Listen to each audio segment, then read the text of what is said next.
Hello, hello.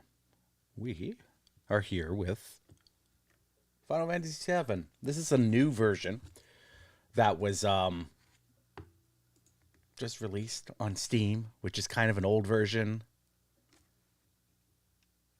I don't know. It seems to be like a port of the piece or the console remaster, which was based on the PC version in the first place. Very strange. Not entirely sure why they decided to replace it. The other one was great because it has a lot of options for what am I trying to say? A lot of options for like modding and stuff, which as far as I can tell, this just doesn't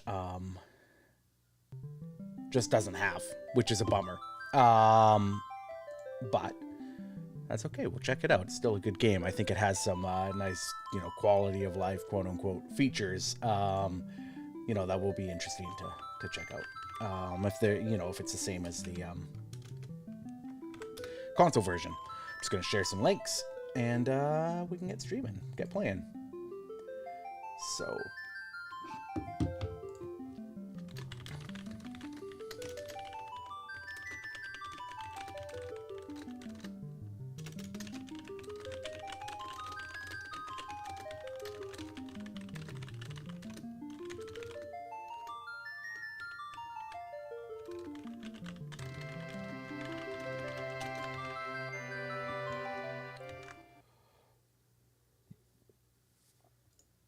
Okay.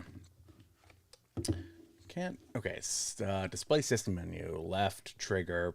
Boop. I would love to turn off some. Okay. Of these graphical nonsensey stuff.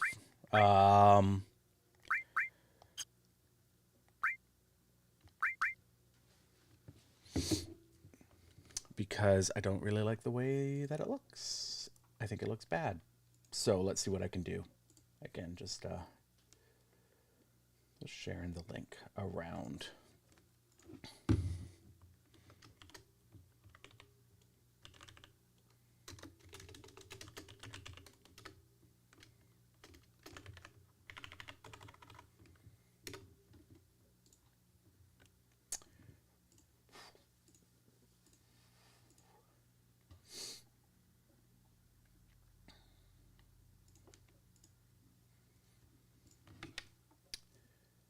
I should be streaming this on Twitch, but I don't have the password.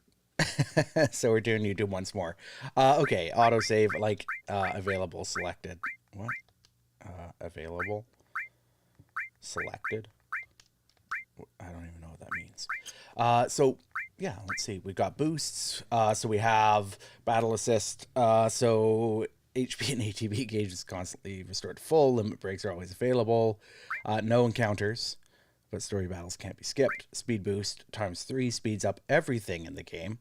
It would be nice if you could apply that just to combat. I don't really think navigation needs the boosts. Yeah, let's see.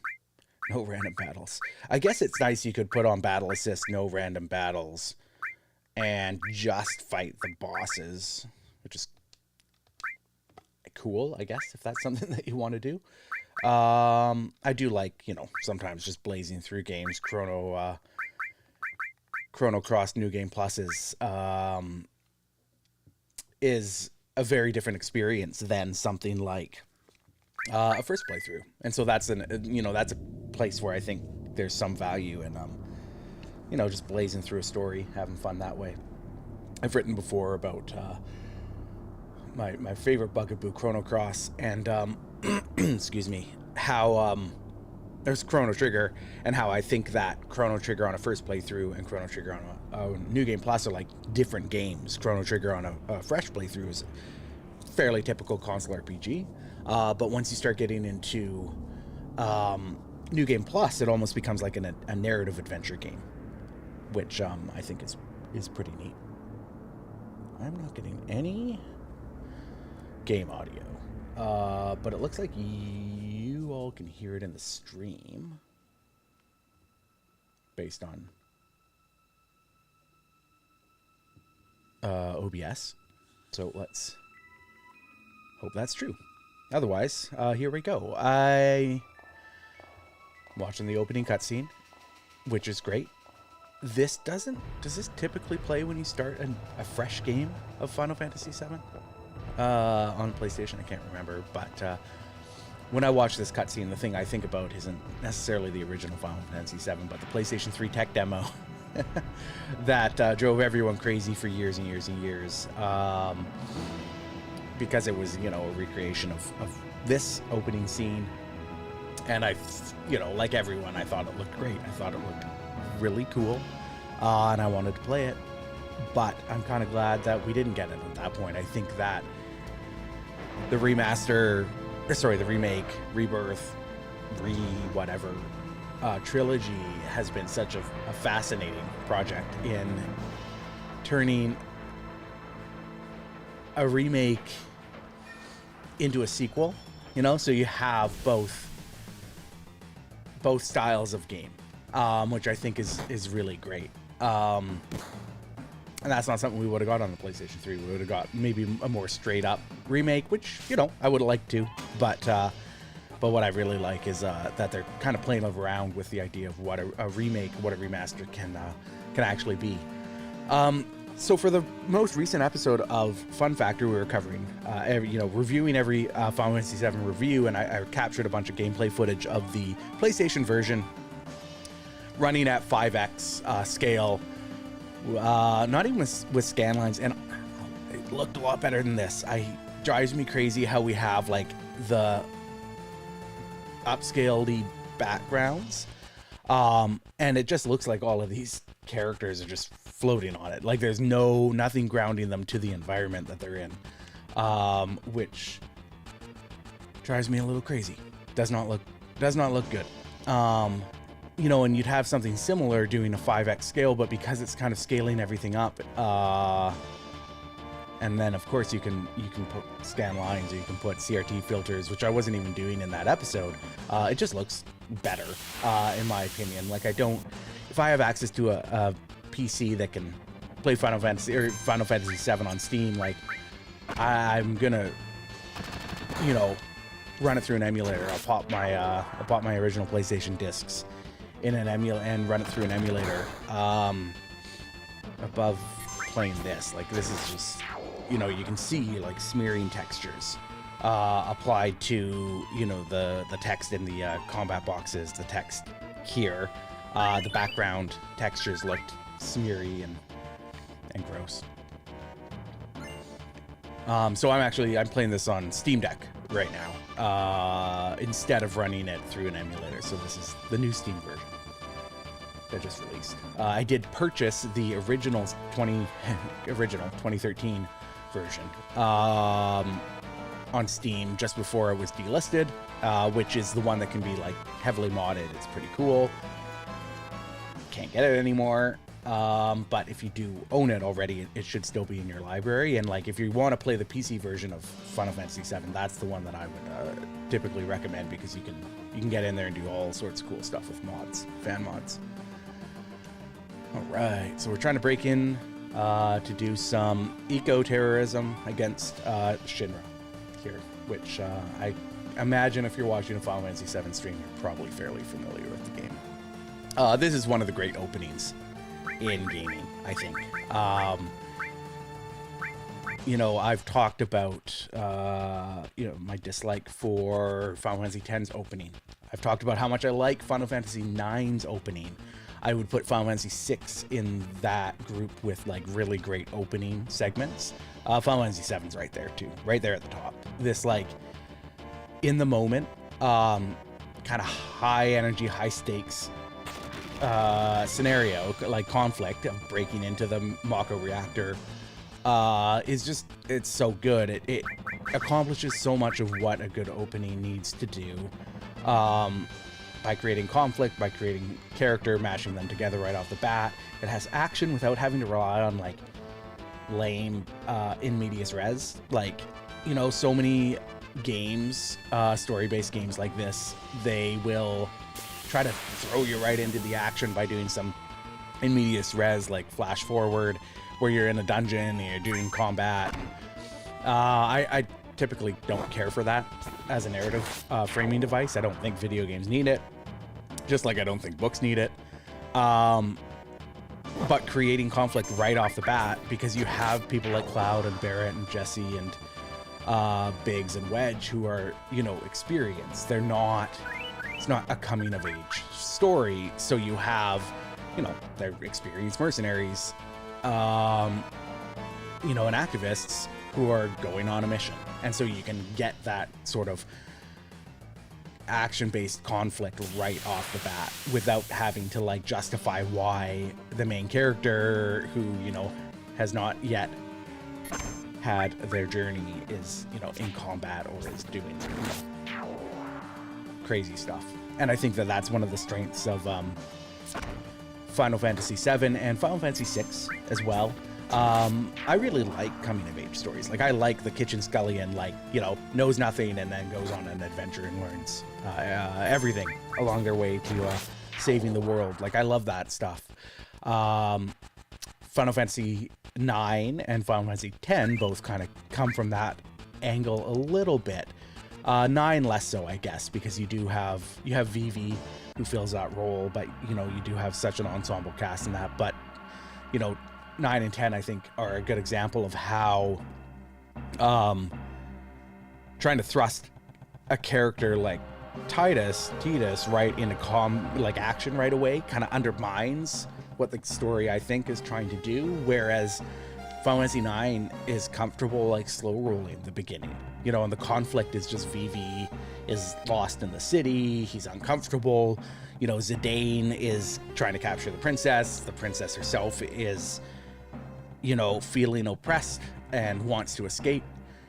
And I think that, you know, having those really like character heavy conflicts allows the game to slow down and breathe in a way that really makes you care about the story. And that's ultimately what I'm looking for when I want conflict in a game, is like, give me a world, give me characters that I care for.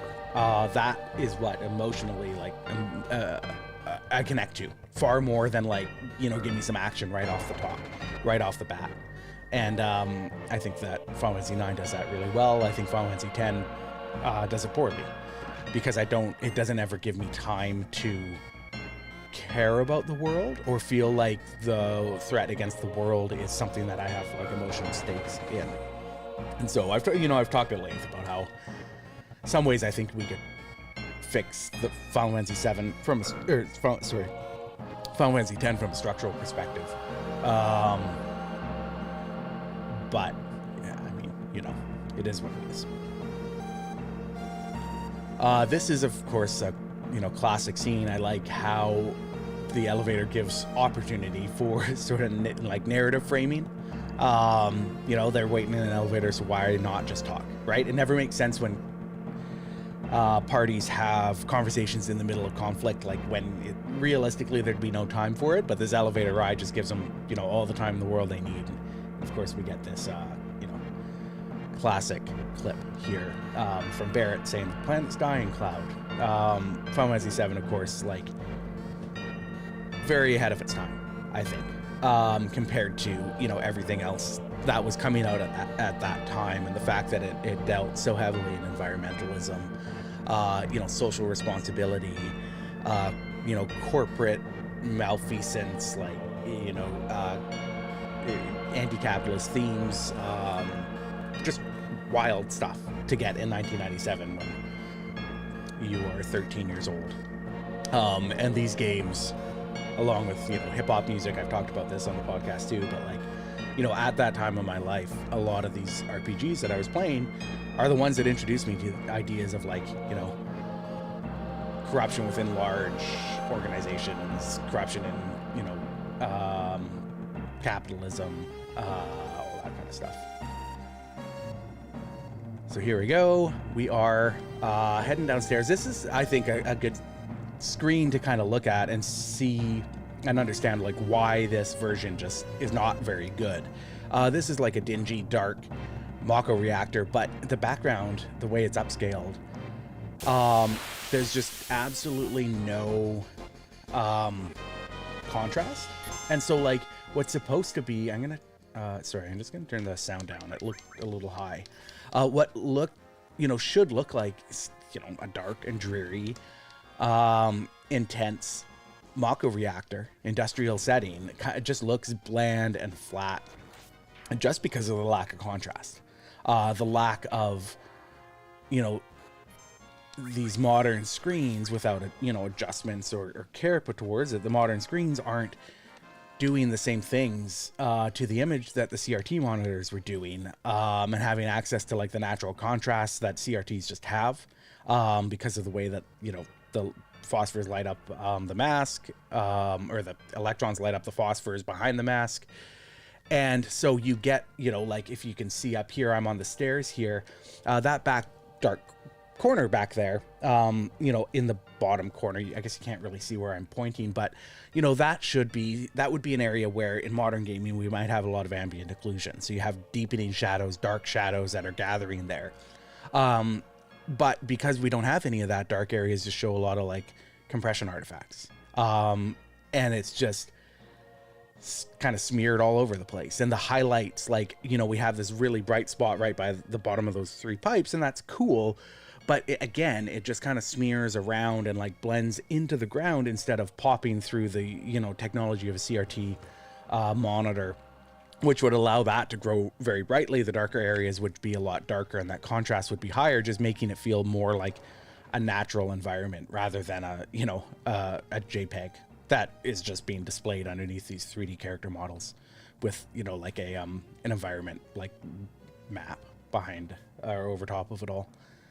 And so I think that, like these games, these PlayStation games with pre-rendered backgrounds, like it's one of my absolute favorite styles of video game. And I wish we had more pre-rendered backgrounds, but it does show its limitations, especially because, I guess depending on how you're watching this stream or this video, maybe your image is a little smaller. But I'm playing it on a pretty big, like a 27-inch, 1440p monitor. And it's like, it's pretty bad. And wrapping this all around back to the, emulated PlayStation version that I was playing a couple days ago to capture footage from. And like a lot of that is solved just by the use of CRT filters, scan lines.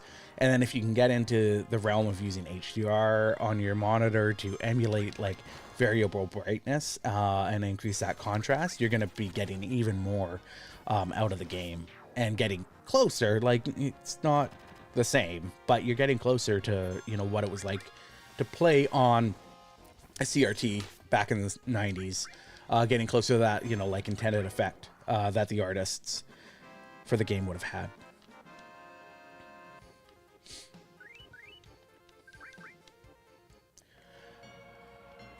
One of the things I like about this opening, as we go back to like, the idea that Barrett and Cloud, and Jesse and Biggs and Wedge, they're all like experienced mercenaries and activists.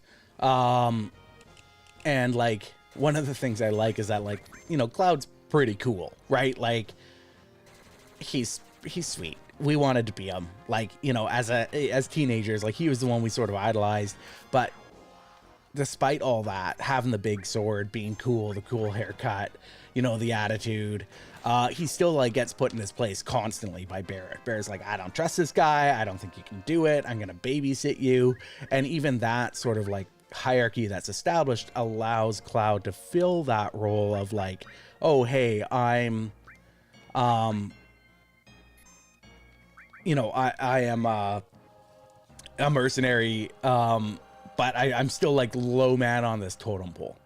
And I think that that's kind of a fun way to introduce a, protagonist or a main character that feels like they still have that journey ahead of them without necessarily feeling like, they're completely up a creek or they're completely, out of their element. And so you establish sort of that hierarchy with the characters, and that's pretty fun. Okay, let's see. I just got some materia, but I guess I just can't equip materia yet, can I? Magic. Pretty fun. Weird that they give you that materia.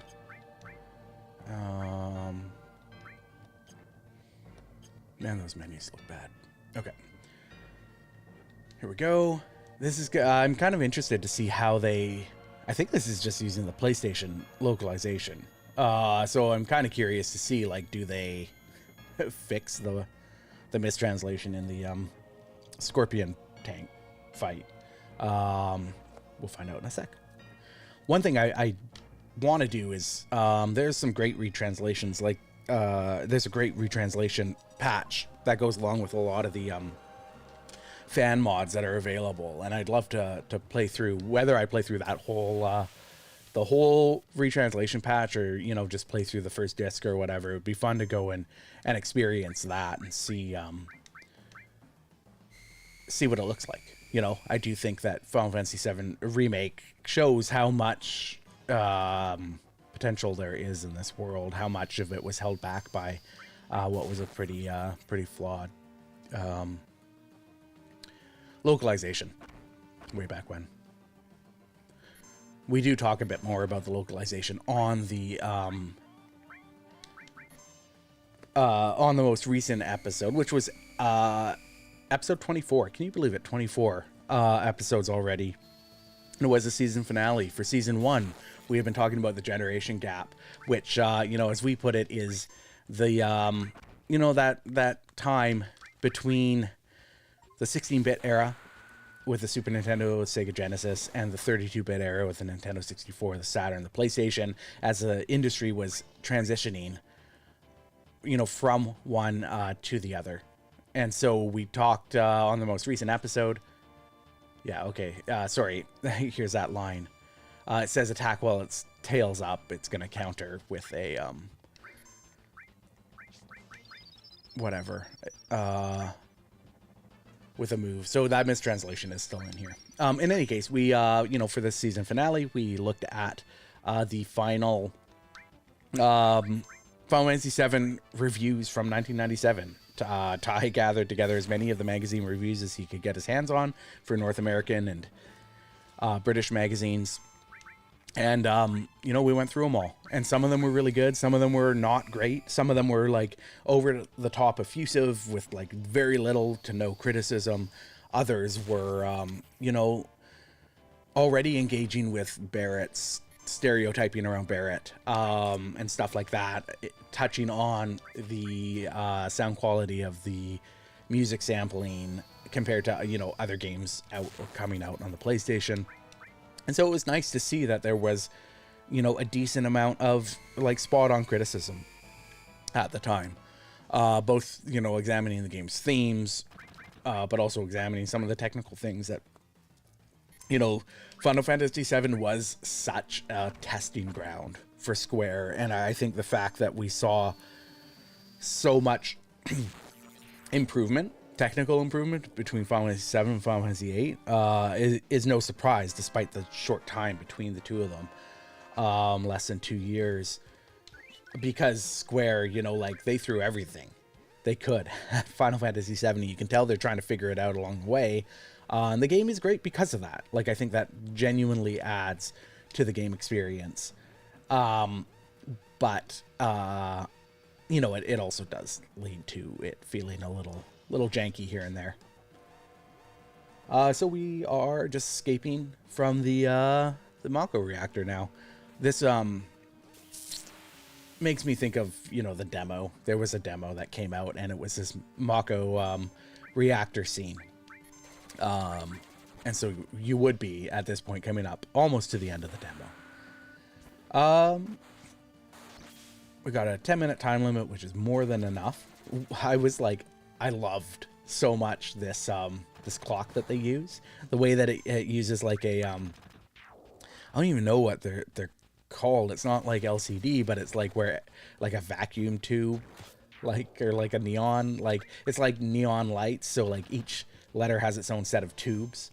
So you can kind of see the impressions of all the different letters there underneath. I just thought that was so cool. That was something that, like, you weren't seeing on the Super Nintendo, and it was just added to that sort of, like, just that vibe of Midgar and Final Fantasy VII being like something new, something different.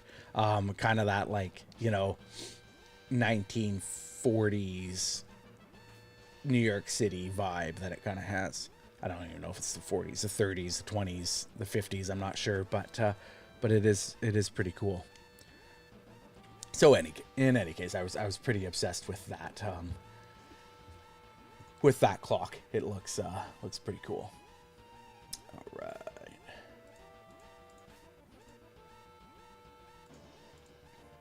I am just go. Yeah, so I mean, like you can see, I still have 8 minutes left, and I am getting close to the end of the. I always have trouble getting on that. Getting close to the end of the Mako reactor here, and then whoop, that was cool. Nice backwards jump. And then, of course, we escape and kind of go back down into lower Midgar, and yeah, we'll see how far I can get. Got about 10 more minutes of streaming that I can do. I like to do these on my lunch break, just as a way to kind of get my brain off work, enjoy some gaming, and connect with everybody here. Okay.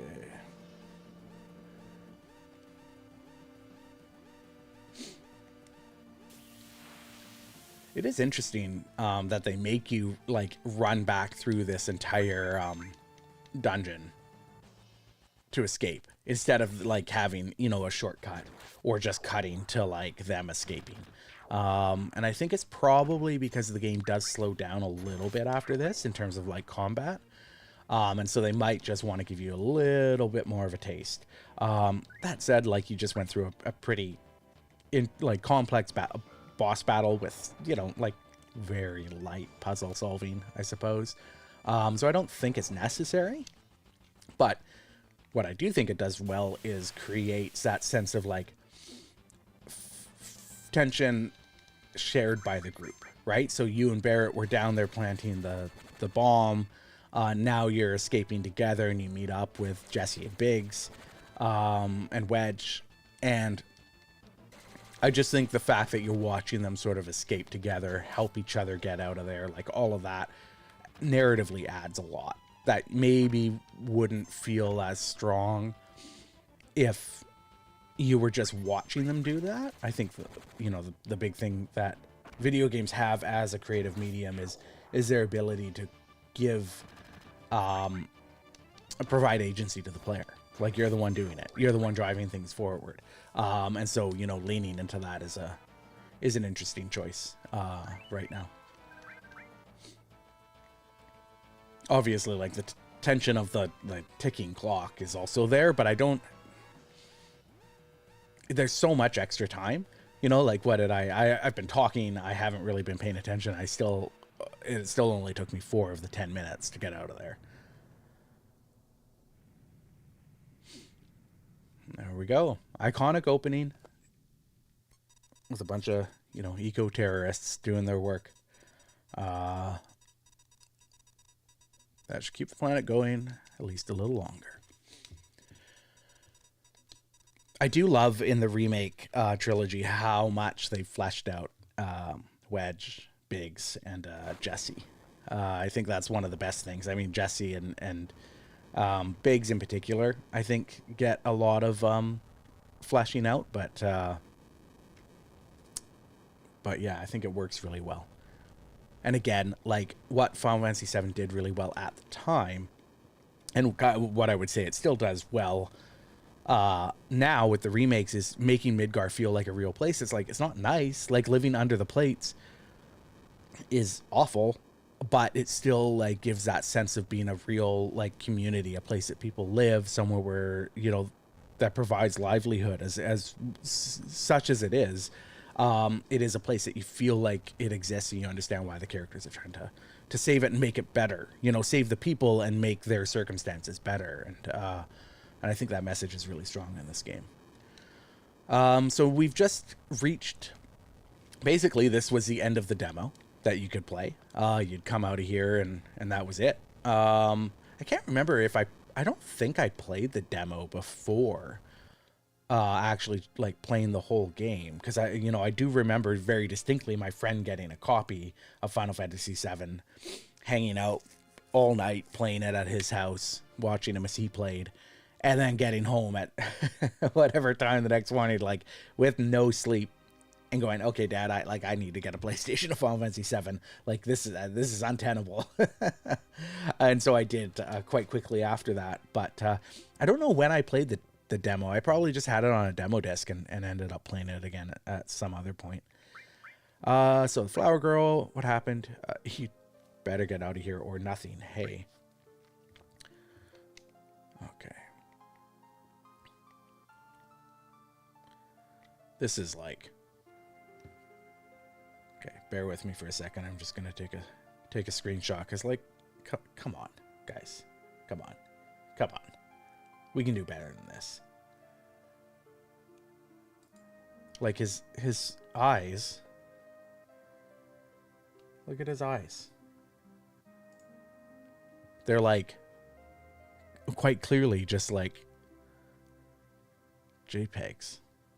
Which, like, I get that's probably how the original game worked, but like, come on, we can do better than this. I do think that the shading on the polygons looks cool. One of the things that Final Fantasy VII did really well, in some ways, like, I almost think it works better than what 8 and 9 do with like textured models. Is these are all just flat polygons that they then use shading on to create definition, to create, you know, the features in the hair, to create, you know, like the fact that his shoulders have like, it's like pillow shading kind of. It's like not great, but the effect is pretty good. Like if you look at like Cloud's, the like backside of his left jaw and his left ear, like there's some good shading in there that creates that sort of depth that I think works really well, and especially given the limitations of I'm using too many potions, limitations at the time. Like it was really clever.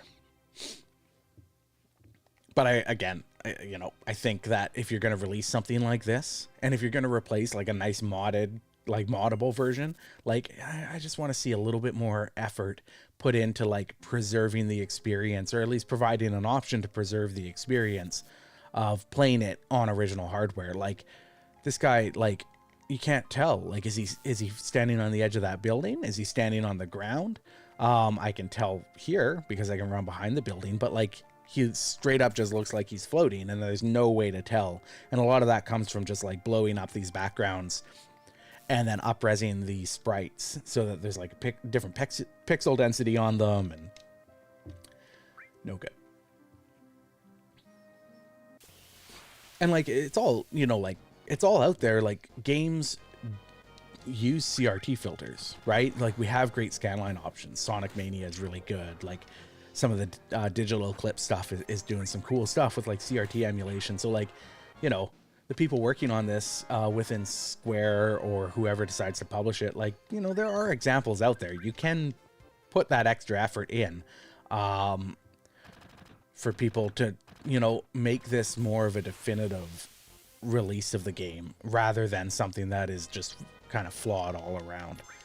This is, you know, like, I guess, like, I suppose I prefer the unfiltered, upscaled, low contrast backgrounds in this game to like what they did in Chrono Cross, which was like using really bad AI upscaling, and it just gets that like smeary, like painting, like bad painting look. But like there are just so many other options, and I can't imagine they take more, like that much more effort to implement when you're seeing like, you know, smaller indie games. Quartet just released an update that has a CRT filter in it, right? Like, you know, Balatro has a great CRT effect, and it's a indie game made by one person. So like, you know, I think that there's room to be creative in the way that we present these older games when they're packaged up like this. Even Nintendo has CRT filters for the like Nintendo Switch Online games. So like, what are we doing here? Just having this sort of like poorly upscaled version of Final Fantasy VII. At least there are many other versions out there that we can enjoy.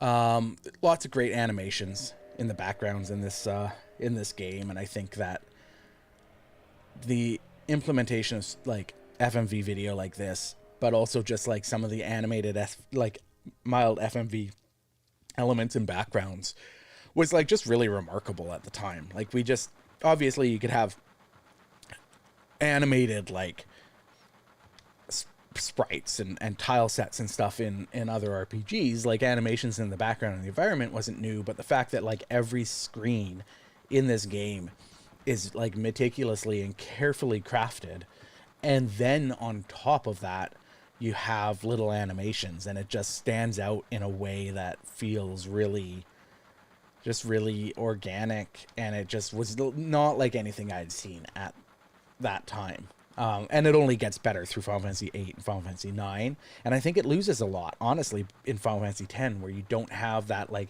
level of depth and detail that the previous games did in the environments, except in the pre-rendered background scenes, like some of the shops or the inns that you often travel to, some of the temples. They have these pre-rendered areas in the game, and they look so much better than the typical 3D environments in that game. I do think pre-rendered backgrounds are not a lost art, but I think that they offer a lot to games that we're kind of missing now. Clear Obscure used them to great effect, and those aren't even like necessarily pre-rendered backgrounds, quote unquote. They're just fixed camera or curated camera areas. But I would love to see, you know, us moving back to that a little bit. It worked really, really great, and it's, you know, like the move to full 3D and full 3D camera and stuff, you know, does change that feeling a bit, and it changes sort of the agency that the creator has over how their story is told and presented. And I think there's room for both, right? Like I think that, you know, like I would never want Final Fantasy VII Rebirth to be, you know, a fixed camera or curated camera, but something like, you know, as I've been playing Dragon Quest VII reimagined, the original Dragon Quest had a 3D camera, but I was like, man, I feel like with this vignette effect, this sort of miniature doll effect, it almost would have worked better as like just having a fixed camera, maybe with like a little bit of movement here and there. But yeah, so in any case, so I am coming up on time here. We'll see. We're almost, we'll get off this train. And then I'll probably wrap up the stream here. But that was a nice little moment between Cloud and Jesse. Cloud is, of course, stoic and a big grump, but, you know, Jesse cleans his face. It's a little, you know, a little misogynistic. The fact that, like, the one woman in the party is, like, you know, cleaning off his face and all that stuff. But Jesse's great, and I do think what they were trying to do at the time works really well, which is show that, you know, these aren't just, like, these are real people that have feelings and like connections to other people. They're emotional. They're, you know, they're living life, and she's looking out for Cloud, and he doesn't like it. It also makes him uncomfortable, which is great. You know, I think it's really important for games, especially story heavy games, to have moments that aren't plot related necessarily. That they exist to show us something about the characters, that then shows, you know, informs us on how to feel or react or respond when those characters then have their own conflicts. All right. Oh, this part's cool. This part was cool at the time, and it's still cool now. I know, like, 3D, like, maps like this were normal, you know, like, it's something that I was seeing, even in, like, you know, I was building Duke Nukem 3D levels back in the day, and, you know, you'd get 3D mesh maps like this, but still pretty cool looking.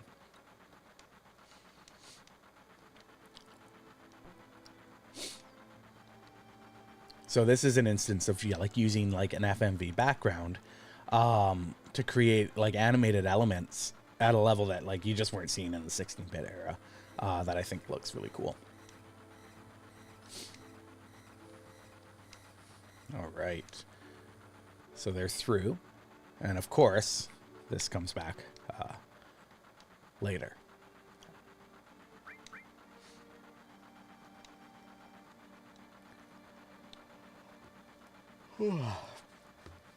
Okay.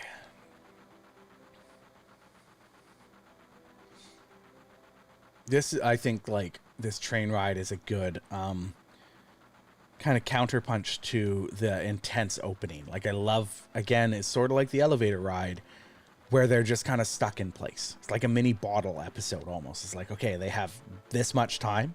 There's nothing to do except exist and talk and like reflect and create, you know, like establish structure for the story. And I think it works really well. And I think that, you know, there are so many games that don't take the time to integrate this sort of storytelling in them, even now.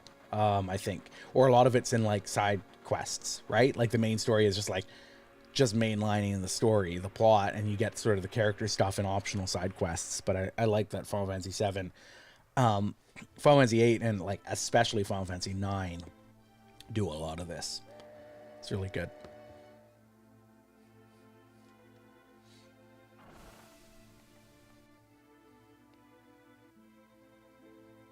One of the like strange criticisms Ty and I came across looking at all the Final Fantasy VII reviews was that, you know, people were talking about or criticizing, not people, but like some of the reviewers were criticizing the opening of Final Fantasy VII for being, quote, like too linear, which I didn't really like care for that as a criticism, mostly because I think that like Final Fantasy VII outside, Final Fantasy outside of the back half of Final Fantasy VI has always been a very linear experience, a very linear story, and understanding like Hironobu Sakaguchi's intents for creating the series in the first place, his like interest and desire towards, you know, cinematic filmmaking and storytelling, just tells you what the game wants to be. And I think that there's nothing wrong with linear storytelling in games. And I think that, you know, like it's not always my favorite type of game to play. Like it is, you know, it's a choice. And sometimes I've criticized games for being too linear, but Final Fantasy's always been quite clear that, you know, linear storytelling in that way is, you know, part of its identity. And I think that, you know, Final Fantasy VII leaning into that for Midgar is like, it creates like, I just think the Midgar portion of Final Fantasy VII is perfect. That first disc is just the best it gets. The first, well, is it the first disc? No, I guess it's like the first 10 hours or whatever. It's just perfect. It's a great little like story heavy game in a fabulous environment. And, you know, I think in hindsight, it's just aged really well. And the fact that like, you know, Final Fantasy VII Remake takes this whole like 8-hour segment and turns it into a 40-hour game, and it feels natural. It feels like there's more than enough to fill out, you know, 5 times as much content. Tells you so much about how the potential and the depth that was created in the original Midgar. All right. So we are just meeting Tifa, and this does feel like a natural place to stop.